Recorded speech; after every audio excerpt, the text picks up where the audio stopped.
Salve, salve, querido fotógrafo, querida fotógrafa, seja muito bem-vindo e muito bem-vinda a mais um vídeo aqui do canal Fotocursos. O tema do nosso vídeo de hoje é fotometria. Se você quer saber mais sobre esse tópico, fica com a gente que depois da vinheta a gente vai falar bastante sobre esse assunto.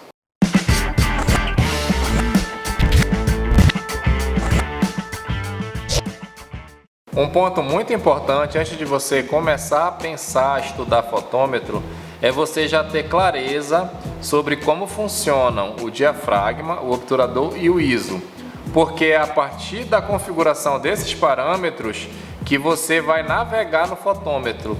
O fotômetro em si, ele é só uma espécie de bússola, uma espécie de GPS que te mostra se a exposição que a configuração de diafragma, obturador e ISO que você colocou na câmera está correta ou não. Então, antes de entender fotômetro, é necessário que você entenda diafragma, obturador e ISO. E para a gente começar a entender esse tema, é muito importante que, antes de mais nada, você localize a régua do fotômetro na sua câmera. Normalmente ela tem essa aparência aqui. Ela é uma escala que vai do -3 ao +3. Nas câmeras Canon, Nikon e Sony, ela tem uma aparência muito semelhante. Esse é o fotômetro. E aqui embaixo tem um cursor que se movimenta nessa escala dependendo da configuração que você faça na câmera, de obturador, diafragma e ISO. Quando esse cursor tiver nas áreas de valores negativos, isso quer dizer que a foto está subexposta, ou seja, a fotografia tende a sair escura. Quando o cursor estiver no ponto zero ou no meio da escala, isso quer dizer que a foto está com a exposição normal. Por exposição normal, você deve entender que a foto não está nem clara nem escura, ela está com os tons, com as cores dentro de uma média considerada normal. E se o cursor estiver marcando algum número na parte positiva dessa escala, isso quer dizer que a foto está super exposta, ou seja, existe um excesso de luz.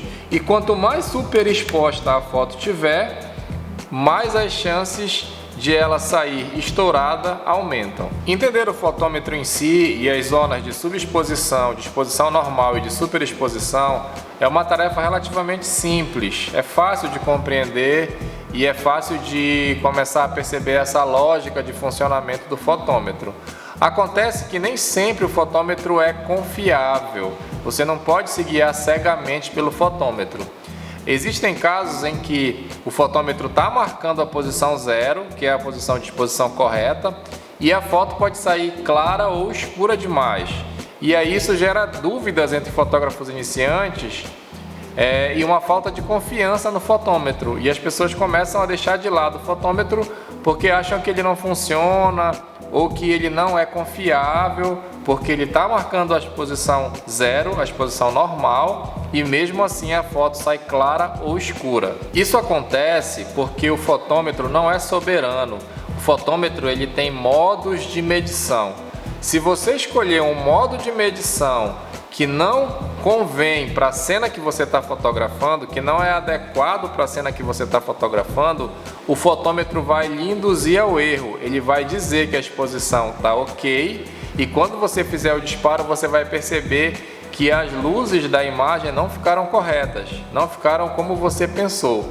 Vai ter situações em que o fotômetro está no 0 e a foto sai escura, e vai ter situações em que o fotômetro está no 0 e a foto sai demasiadamente clara. Uma forma muito importante de evitar esse problema não é a tentativa e erro, é você conhecer o que a gente chama de modos de medição do fotômetro.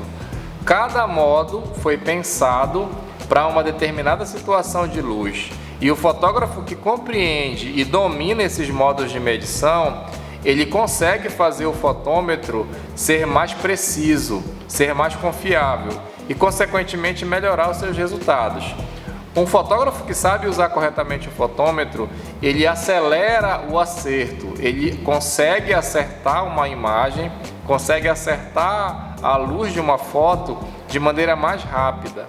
E outra vantagem de você conhecer o fotômetro e saber usá-lo é que você poupa vida útil da sua câmera. Você não faz muitos disparos aleatórios.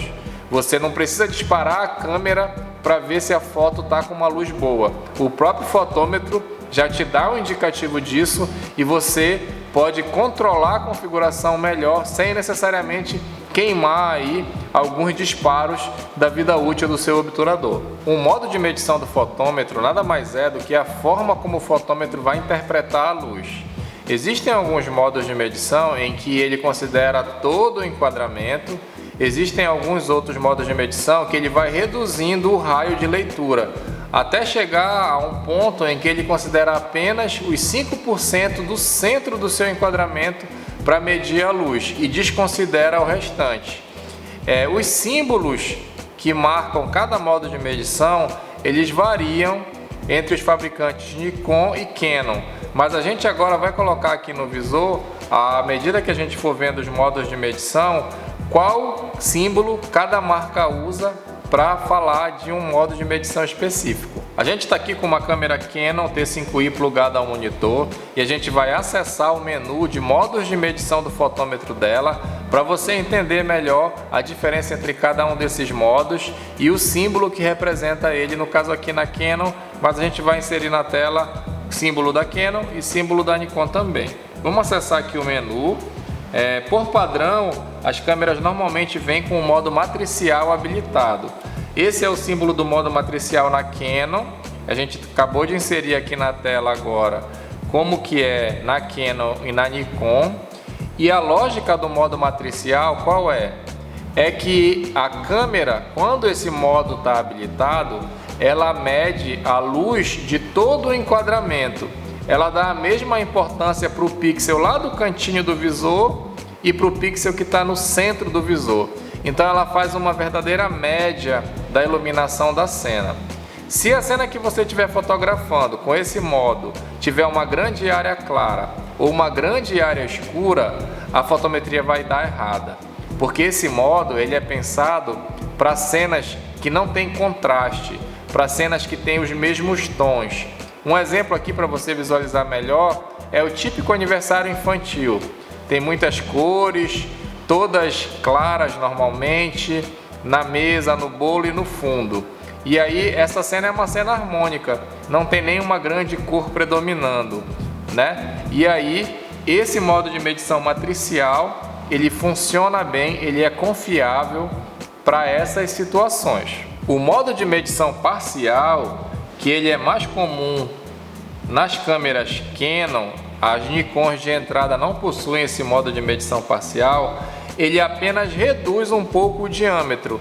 Em vez da câmera considerar a leitura de todo o visor, ela vai ficar ali nos 15% do centro do visor. Tudo que tiver ali naquela área central, um pouco mais expandida, né, do que o centro exatamente, 15% aí do centro, ela vai priorizar a luz que está nesse ponto do enquadramento, tá certo? Você que usa Nikon, possivelmente você não vai encontrar o modo parcial, não é em todo modelo da Nikon que ele aparece. Ele é mais comum nas câmeras Canon. Imagine agora o próximo modo de medição, que é o pontual. Em que situação a gente poderia usar o modo de medição pontual? Esse modo ele considera uma área muito pequena no centro do visor. Ele considera apenas a luz dessa área e descarta a luz das demais áreas do sensor. Esse modo, por exemplo, é um modo que você deveria colocar na sua câmera se você estivesse fotografando um anel, uma joia, sob um fundo preto. Essa joia seria um pequeno ponto no centro do seu visor e o fundo seria preto. Nesse caso, o fotômetro faria a leitura com ênfase no pequeno ponto representado e ocupado pela joia no enquadramento, negligenciando aí o preto. O preto não seria considerado no cálculo, apenas o ponto central representado pela joia. E aí a luz dessa parte do visor ocupada pela joia sairia boa, sairia numa exposição normal. e o fundo preto não interessaria para a medição do fotômetro nesse caso. Na sequência, a gente vai falar, na minha opinião, do modo de fotometria mais importante, que é o ponderada com prioridade de centro. Eu falo que esse modo de medição é o mais importante porque ele é o mais versátil. Ele considera todo o enquadramento, ele lê a luz de todo o enquadramento, porém ele prioriza o centro. Daí a nomenclatura, modo de medição ponderada com prioridade de centro, certo? Ele lê todo o visor, mas ele cria uma hierarquia. Os pixels que estão mais na periferia do enquadramento, ele considera, mas não superconsidera, não supervaloriza. Os pixels que ele vai supervalorizar são os pixels mais ao centro. Então ele meio que faz um cálculo que contempla tanto o cenário quanto o assunto principal, que normalmente a gente enquadra no centro do visor. E aí ele consegue trabalhar uma exposição adequada tanto para a figura, para o assunto central da foto, quanto para o cenário, para o contexto em que essa figura está inserida. É isso aí, gente. Esse foi o nosso primeiro vídeo sobre fotometria. Nele a gente explicou as principais configurações do fotômetro. Se você ficou com alguma dúvida, alguma coisa não tenha ficado muito clara, é só correr aí nos comentários, colocar sua pergunta, que daqui a pouquinho a gente vai com certeza responder para você. Não esqueça de se inscrever no canal, habilitar as notificações para sempre que tiver conteúdo novo aqui no canal, você ser notificado pelo YouTube. O meu nome é Alexandre Brito, eu sou instrutor da Fotocursos e a gente se vê no próximo vídeo.